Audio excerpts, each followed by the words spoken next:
नमस्कार और आप देख रहे हैं पीपीएम टाइम्स। बिहार विधानसभा चुनाव 2025 में नेताओं के बयानों की बौछार जारी है। पटना से लेकर बेगूसराय, दरभंगा और सिवान तक चुनावी बयानबाजी ने तेजी पकड़ ली है। आइए देखते हैं कि दिन भर की बड़ी राजनीतिक हलचलें क्या रहीं।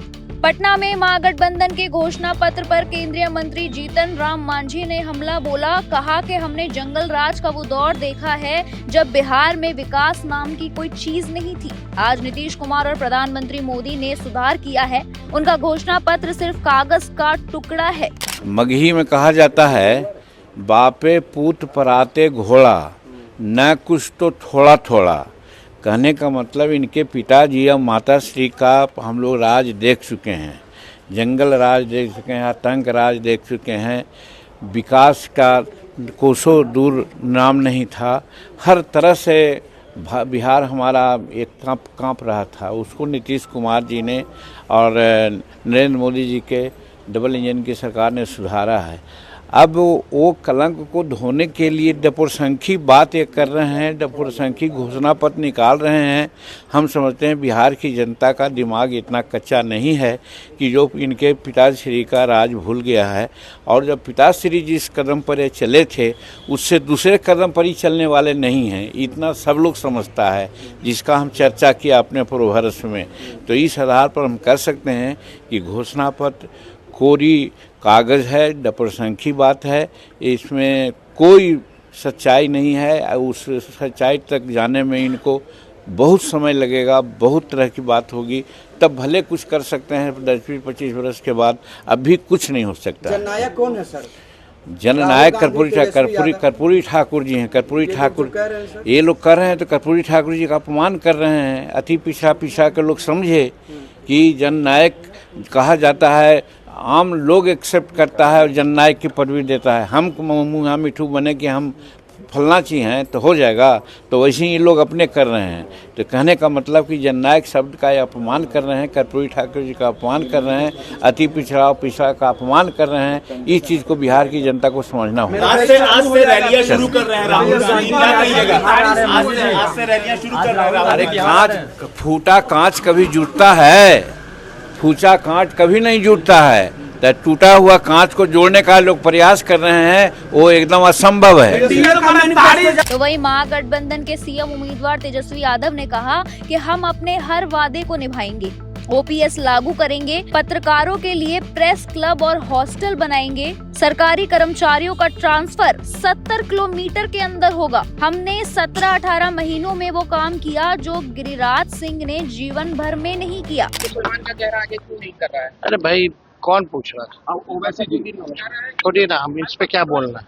और बताइए सर, आपके देखिए, कल हम लोगों ने जो घोषणा की है, ये प्रण हम लोगों का है। इसको हम लोग जो है मिलकर के जो है पूरा करेंगे। और साथ ही साथ जो है इसमें बड़ी घोषणाएं जो है हम लोगों ने की है। अब देखिएगा, संविदा कर्मी, आउटसोर्सिंग कर्मी, कर्मचारियों को तो हम लोग जो है स्थायी करेंगे। साथ ही साथ ओपीएस जो है, ओल्ड पेंशन जो स्कीम जो था, वो जो है हम लोग लागू करने का काम करेंगे। और खास तौर पे पत्रकार भाइयों के लिए कमिश्नरी वाइज जो है, प्रमंडलीय वाइज प्रेस क्लब जो है वो बनाया जाएगा। और उसके बाद जो है लोगों के लिए पत्रकार हॉस्टल का भी निर्माण जो है हम लोग जो है कराने का काम करेंगे।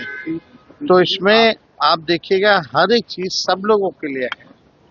और जो ट्रांसफर पोस्टिंग जितने सरकारी कर्मचारी हैं, चाहे पुलिसकर्मी हो, चाहे हमारी अस्पताल में जितनी नर्सेज होती हैं वो हो, या टीचर्स होती हैं, उन सबको 70 किलोमीटर के अंदर के दायरे में ही ट्रांसफर पोस्टिंग जो है हम लोग कराने का काम करेंगे। तो ये सारी चीजें हैं। गिरिराज सिंह ने कहा कि 3 साल तक मुख्यमंत्री रहे, क्यों नहीं सभी को परमानेंट कर दिए, क्यों नहीं 30,000 वेतन तय कर दिए? गिरिराज सिंह ने कहा कि 3 साल मुख्यमंत्री आप रहे, क्यों नहीं परमानेंट कर दिए? भाई 17 महीने 18 महीने में जितना काम हुआ वो गिरिराज सिंह आज तक अपने जीवन में नहीं किया है। नीतीश कुमार जी समझे? आपके गवर्नमेंट जॉब में सारी चीजें हैं, भाषा भी है, सब लोग हर पॉइंट को आपने बेहतर तरीके से निकाला है। लेकिन विपक्ष यानी कि एनडीए ये पूछ रहा है कि ये सब करेंगे कैसे, पैसा कैसे आएगा? वो पूरा ब्लूप्रिंट नहीं बता, वो अपना बताए हैं। उनका तो घोषणा ही पत्र नहीं आया, पहले उनसे तो पूछो कि घोषणा पत्र कब आएगा नीतीश उनका। कुमार जी ने सर एक बड़ा हरियाणा के मुख्यमंत्री नायाब सिंह सैनी ने कहा कि इंडी गठबंधन का जंगल राज कोई नहीं भूल सकता। पीएम मोदी ने बिहार को 14.5 लाख करोड़ दिए, जबकि यूपी सरकार ने सिर्फ 2 लाख करोड़। एनडीए की सरकार फिर से बनेगी। आरजेडी के जो नेता हैं, जो उनके साथ मिलकर के उसमें हामी भरते हैं और उनके घोषणा पत्र को अपने घोषणा पत्र में शामिल करके उसको लागू करने की बात करते हैं, तो फिर कौन उनके साथ चलेगा।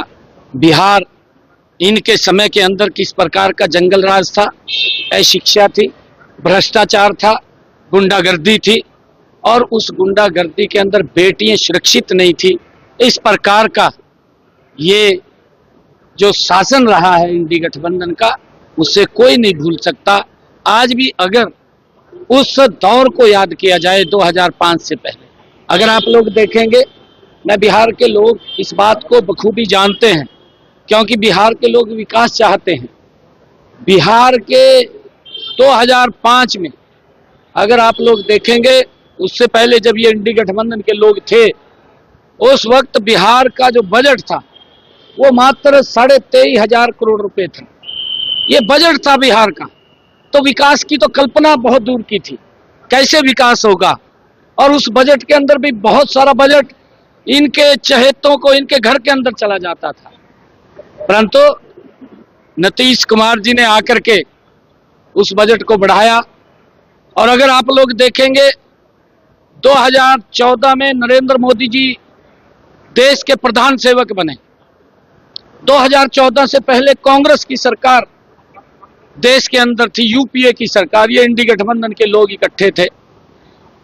मात्र कांग्रेस और इंडी गठबंधन के लोगों ने 10 सालों में बिहार के विकास के लिए मात्र 2 लाख करोड़ रुपए भेजे।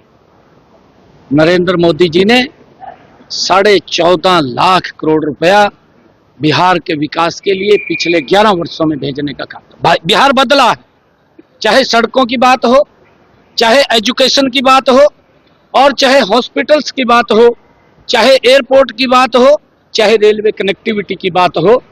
आदरणीय मोदी जी के नेतृत्व में और नीतीश कुमार जी के नेतृत्व के अंदर बिहार गति से बदला है। लोग चाहते हैं कि हमारा बिहार ये विकसित बिहार हो और भारत का जो संकल्प मोदी जी ने लिया है, उस संकल्प में बिहार भी पीछे नहीं रहेगा, बिहार भी उसके अंदर आगे बढ़ कर के काम करेगा। तो लोगों ने मन बनाया है बिहार के, क्योंकि मैं पीछे भी कई स्थानों के ऊपर गया था और आज भी कई स्थानों के ऊपर जाने का मौका मिल रहा है। बिहार के लोग सीधा सीधा आदरणीय मोदी जी और नीतीश कुमार जी के नेतृत्व वाली सरकार, इस एनडीए गठबंधन की सरकार, जो हमारे एनडीए के साथी हैं, चाहे चिराग पासवान हैं और चाहे हमारे जीतन मांझी जी हैं और चाहे हमारे उपेंद्र कुशवाहा जी हैं, ये सभी एनडीए के जो साथी हैं, आदरणीय नीतीश कुमार जी और नरेंद्र मोदी जी के नेतृत्व के अंदर तीसरी बार ये लगातार 6ठी बार नॉन स्टॉप बिहार के अंदर सरकार बन रही है। लोग विकास चाहते हैं, लोग विनाश नहीं चाहते। तो वहीं आपको बता दें कि मीसा भारती ने कहा कि तेजस्वी यादव ने जो वादा किया था उसे निभाया। 10 लाख नौकरियों का वादा किया था, 5 लाख नौकरियां दी गई हैं।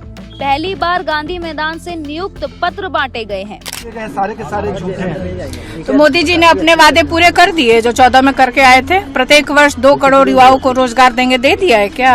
11 वर्षों में 22 करोड़ होता है। बिहार को विशेष राज्य का दर्जा मिलना था, मिल गया है क्या? और हम लोग वादे करते हैं तो उसको पूरा करके दिखाते हैं। जिस तरह से तेजस्वी ने जो वादा किया था कि अगर सरकार जनता उनको मौका देती है और वो मुख्यमंत्री बनते हैं तो पहले कलम से वो 10 लाख सरकारी नौकरी देने का वादा उन्होंने किया था और मौका मिला, उप मुख्यमंत्री बने और उन्होंने करके दिखाया। 5 लाख लोगों को नौकरी देने का काम किया। और वो भी ये इतिहास में पहली बार, बिहार के इतिहास में पहली बार हुआ कि गांधी मैदान से नियुक्ति पत्र बांटे गए। लगातार इसको क्रिटिसाइज किया जा रहा है दीदी, कहा जा रहा है तेजस्वी प्रण पत्र क्यों कहा गया है? महागठबंधन था तो सबका नाम होना चाहिए था इसमें। अब मैनिफेस्टो में सब लोग, आपने देखा स्टेज के ऊपर सब नेता थे। एनडीए का में आ गया है क्या? घोषणा पत्र उन्होंने अपना जारी कर दिया है। नहीं, आपसे पूछ रहे सवाल, हमको नहीं है जानकारी मीडिया वाले। क्या हो गया क्या एनडीए का? नहीं, तो कभी होता ही नहीं ना है। बिहार में सिर्फ बिहार का वोट चाहिए। बिहार के तरक्की से उनको कोई लेना देना नहीं है, बिहार के बेहतरी से उनको कोई लेना देना नहीं है, बिहार के नौजवानों से उन लोगों को कोई लेना देना नहीं है। सिर्फ एक ही दल है, महागठबंधन है, जो बिहार के युवाओं के लिए और बिहार के भविष्य के लिए, उनके भविष्य के लिए सोच रही है। और मुझे लगता है कि एनडीए के नेताओं का आरोप ये भी है कि जो लालू जी के फॉलोअर थे वही कांग्रेस के नेता मंच पे उपस्थित थे, ना तो प्रदेश अध्यक्ष उपस्थित थे, ना बिहार के प्रभारी उपस्थित थे। देखिए, प्रदेश अध्यक्ष तो खुद ही चुनाव लड़ रहे हैं, जहाँ तक मेरी जानकारी है, खुद चुनाव लड़ रहे हैं प्रदेश अध्यक्ष। और जितने नेता थे वहाँ पे, क्योंकि चुनाव होता है, देखिए कोई भी चुनाव में जो लोग संभव होता है, जो दल के लोग होते हैं, वो लोग वहाँ पे मौजूद थे। आप महागठबंधन में आप देखिए, तेजस्वी हैं राष्ट्रीय जनता दल से, वो मौजूद थे, दीपांकर भट्टाचार्य जी थे, अखिलेश जी थे, आपके और भी कांग्रेस के लीडर्स वहाँ मौजूद थे। सम्राट चौधरी ने कहा है कि हाँ, मुकेश सहनी थे वहाँ पे, आईपी गुप्ता थे। मिश्रा जी, एक आखिरी सवाल व्यक्तिगत है। आपके दो भाई मैदान में हैं, एक तरफ तेजस्वी यादव है, दूसरी तरफ तेज प्रताप है। बड़ी बहन होने के नाते आपकी सहानुभूति किसकी हो ज्यादा? देखिए बार बार ये परिवार पे चर्चा क्यों होती है? चुनाव लड़ रहे हैं, जनता के बीच हैं दोनों, जनता अपना आशीर्वाद देगी और दोनों को शुभकामना है बड़ी बहन होने के नाते। अच्छा, तेज प्रताप को भी शुभकामना। नौकरी देने आपके सामने मैंने कहा दोनों को शुभकामना है, बड़ी बहन होने के नाते सबको शुभकामना। आपने यही सवाल पूछा मुझसे कि बड़ी बहन होने के नाते, मैंने बड़ी बहन होने के नाते उनको आशीर्वाद और शुभकामना दिया है। नौकरी कहाँ से आएगा? पैसा कहाँ से देंगे? पैसा वहीं से आएगा जहाँ से 5 लाख नौकरी दिया गया था, वहीं से पैसा आएगा। अच्छा दीदी, आज से राहुल गांधी जी भी प्रचार शुरू कर रहे हैं। बार बार बीजेपी कह रही थी कि आ नहीं रहे हैं, बिहार दिख नहीं रहे हैं, पहले आ रहे थे, क्या कहिएगा? देखिए, उनकी अपनी व्यवस्था, जो भी व्यस्त होंगे, और चुनाव में अब जैसे जैसे लोग डिमांड करते हैं, अभी तक तो आप देखिए दिवाली और छठ चल रहा था, तो आप देखिए सभी दलों में आज से आपको ज्यादा जो नेता हैं, वो शीर्ष नेतृत्व जो लोग हैं, वो लोग अब कार्यक्रम उनका लगेगा और वो लोग अब प्रचार के लिए आएंगे। इंडिया अलायंस पूरी मजबूत है दीदी, देख रहे हैं? बिल्कुल एकजुट है। बिल्कुल सरकार इंडिया गठबंधन की नहीं बन रही है, बिहार के नौजवानों की सरकार बन रही है। ठीक। तो वहीं उप मुख्यमंत्री सम्राट चौधरी ने तंज कसते हुए कहा कि पहले जनता लालू यादव को विलन मानती थी, लेकिन अब उनका बेटा और पार्टी खुद उन्हें विलन मान रही है। घोषणा पत्र में ही लालू यादव को जगह नहीं दी। इस पार्टी में राष्ट्रीय अध्यक्ष को राष्ट्रीय जनता दल के राष्ट्रीय अध्यक्ष को पहले लालू जी को बिहार की जनता विलन मानती थी, बिहार की जनता लालू जी को विलन मानती थी। अब राष्ट्रीय जनता दल ही विलन मानने लगी, उनका बेटा ही विलन मान रहा है। अपने मैनिफेस्टो में लालू जी को जगह तक नहीं दे रहा, तो बिहार की जनता तो मान ही रही है कि वो विलन है बिहार के लिए। बिहार का विकास यदि एयरपोर्ट पे उतरता है लोग, वहीं से शुरू हो जाता है। इसलिए बिहार की जनता पहले से जानती थी कि लालू जी विलन है। अब राजद और महागठबंधन के लोग भी कहने लगे कि लालू जी विलन है। तो वहीं आपको बता दें कि झारखंड के नेता प्रतिपक्ष बाबूलाल मरांडी ने कहा कि बिना बीजेपी को वोट दिए भी प्रधानमंत्री मोदी बिना भेदभाव सभी को योजनाओं का लाभ दे रहे हैं। मुसलमानों को सभी लोगों ने धोखा दिया है, सिर्फ यूज किया वोट के लिए। अबुद्दीन ओवैसी ने, अब उन्होंने क्या कहा ये मेरा विषय नहीं। उन्होंने बीजेपी को इन लोगों ने वोट ही कब डाला है?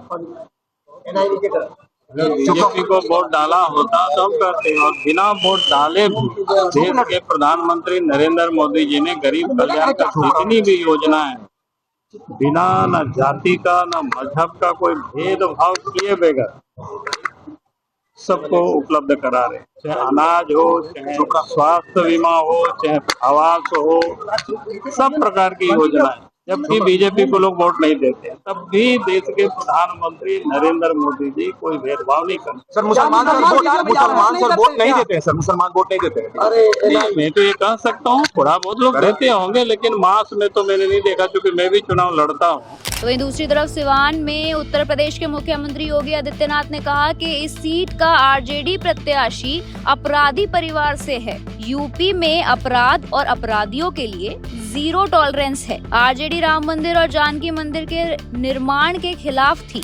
आरजेडी ने यहां से जो प्रत्याशी दिया है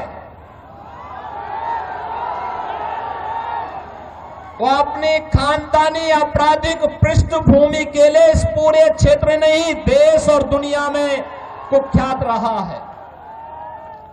नाम भी देखो ना, जैसा नाम वैसा काम, जैसा नाम वैसा काम। और बहनों और भाइयों, इसीलिए तो मैं कहता हूं, हमने यूपी के अंदर एक बात कही कि भाई देखो, अपराध और अपराधियों के प्रति जीरो टॉलरेंस, और जीरो टॉलरेंस के तहत आज आप देख रहे होंगे आरजेडी और उनके लोग आज भी अयोध्या में श्री राम जन्मभूमि पर भगवान राम के मंदिर का विरोध कर रहे हैं। सीतामढ़ी और उसके आसपास के क्षेत्र में मां जानकी के भव्य मंदिर के निर्माण और कॉरिडोर के विकास के लिए किए जाने वाले कार्य का विरोध कर रहे हैं। ये आरजेडी के लोगों को बताना चाहिए, अयोध्या में श्री राम जन्मभूमि पर भव्य राम मंदिर का निर्माण होने के पहले उत्तर प्रदेश की डबल इंजन की सरकार ने प्रधानमंत्री मोदी जी के नेतृत्व में अयोध्या में राजर्षि दशरथ जी के नाम पर मेडिकल कॉलेज का निर्माण पहले किया, महर्षि वाल्मीकि के नाम पर इंटरनेशनल एयरपोर्ट का निर्माण किया, और फिर 500 वर्षों के कलंक को मिटाते हुए भगवान राम के भव्य मंदिर के निर्माण का मार्ग भी प्रशस्त किया। तो वहीं आपको बता दें कि बेगूसराय में केंद्रीय मंत्री गिरिराज सिंह बोले कि महागठबंधन का घोषणा पत्र झूठा का पुलिंदा है। तेजस्वी यादव ने डिप्टी सीएम रहते अपने वादे पूरे नहीं किए। लालू यादव ने बिहार को जंगल राज में झोंक दिया था। झूठ का पुलिंदा है। हमें एक ही चीज कहूंगा तेजस्वी यादव से कि जो पिछले विधानसभा में आपने घोषणा पत्र में कहा था कि 3,67,000 अनियमित शिक्षक थे, उनको नियमित वेतन के साथ करूंगा।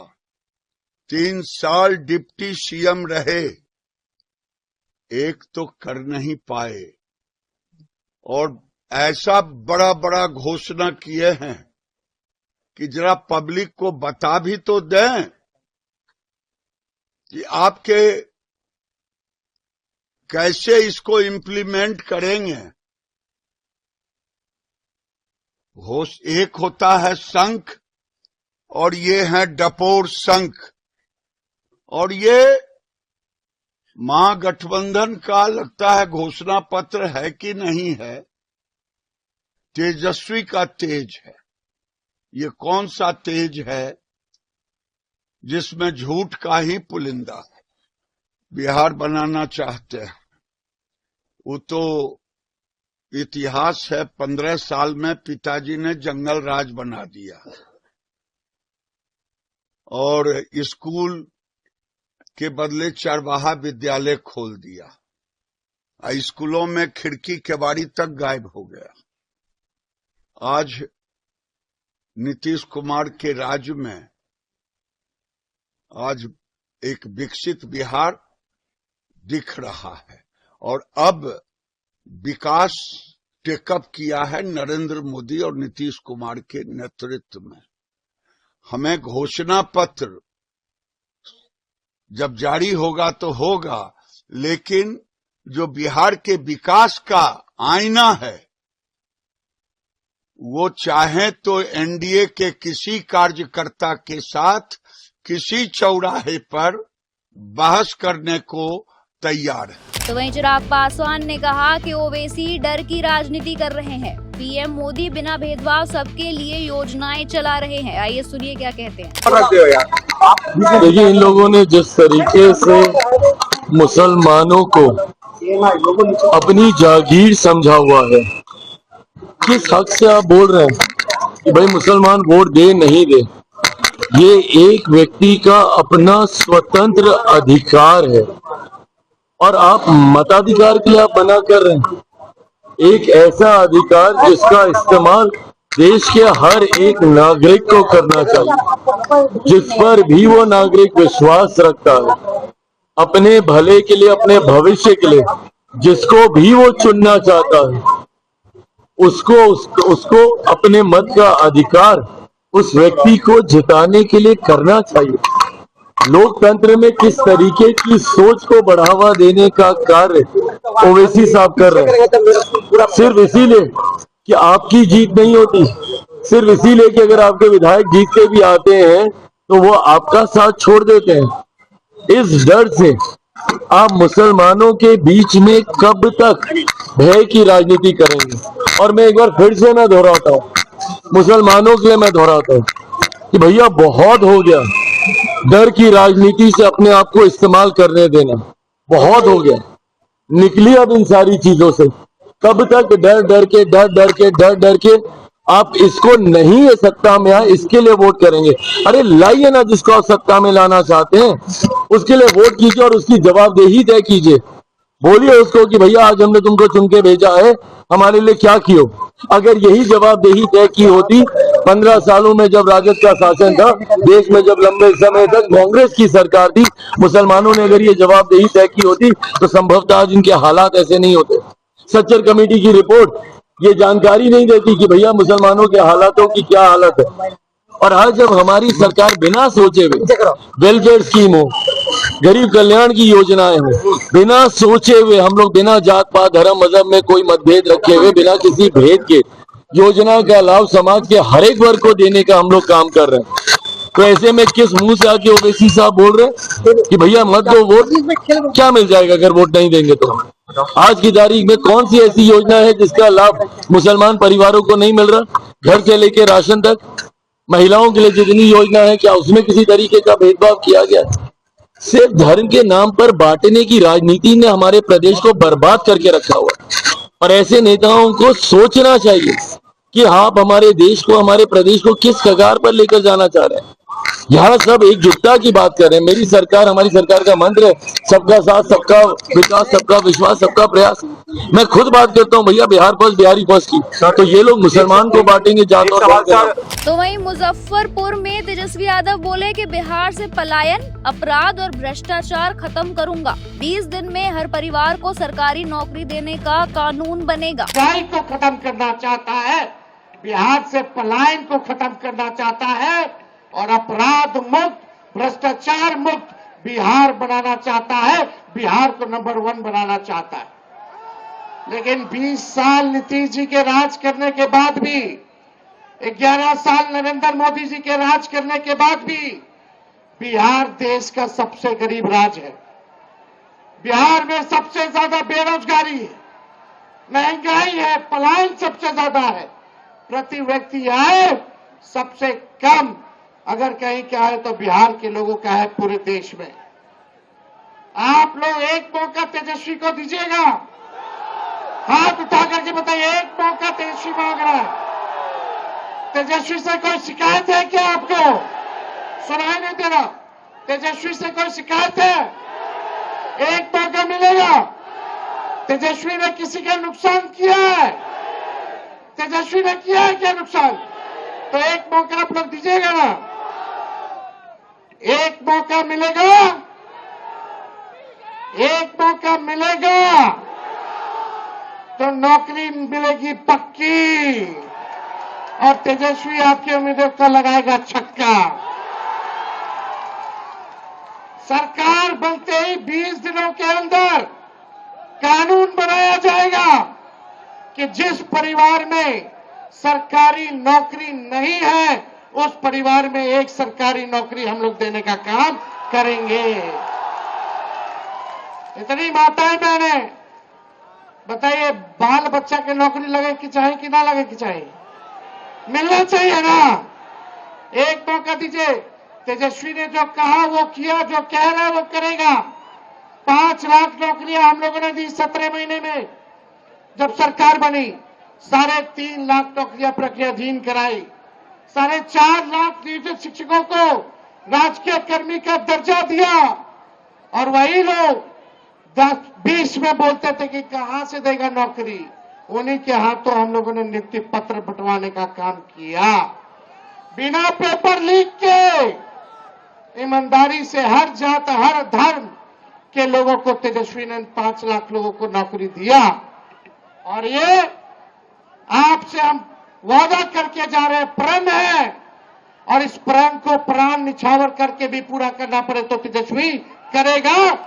जिस घर में सरकारी नौकरी नहीं, उस घर में सरकारी नौकरी तेजस्वी देगा। और अंत में आपको बता दें कि बेगूसराय में केंद्रीय गृह मंत्री अमित शाह ने बड़ा बयान दिया। कहा कि लालू और राहुल घुसपैठियों के रक्षक है। पीएफआई को बिहार में मजबूत करना चाहते हैं। पीएम मोदी ने देश भर में 100 जगह छापेमारी कर पीएफआई पर बैन लगाया। तो वहीं 31 मार्च 2026 तक देश से नक्सलवाद खत्म करेंगे। भाई ये 5 लोगों को प्रचंड बहुमत से जिताना है। दरभंगा वालों, जिताओगे क्या? अरे जोर से बोलो, मोदी जी तक आवाज जानी चाहिए। जिताओगे क्या? बैठिए आप सभी लोग।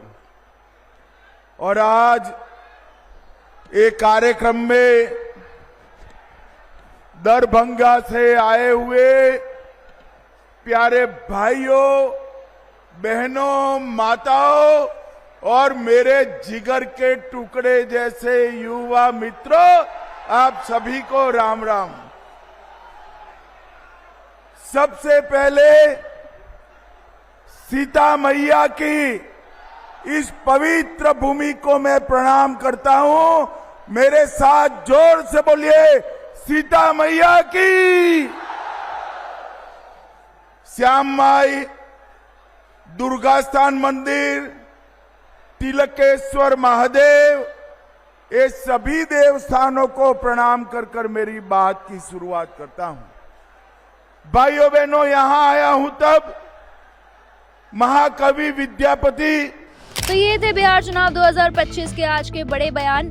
कौन किस पर भारी पड़ेगा, ये जनता 6 नवंबर को होने वाले पहले चरण के मतदान में तय करेगी। आज के लिए बस इतना ही। आगे की ऐसी और अपडेट्स के लिए बने रहिए और देखते रहिए पीपीएम टाइम्स।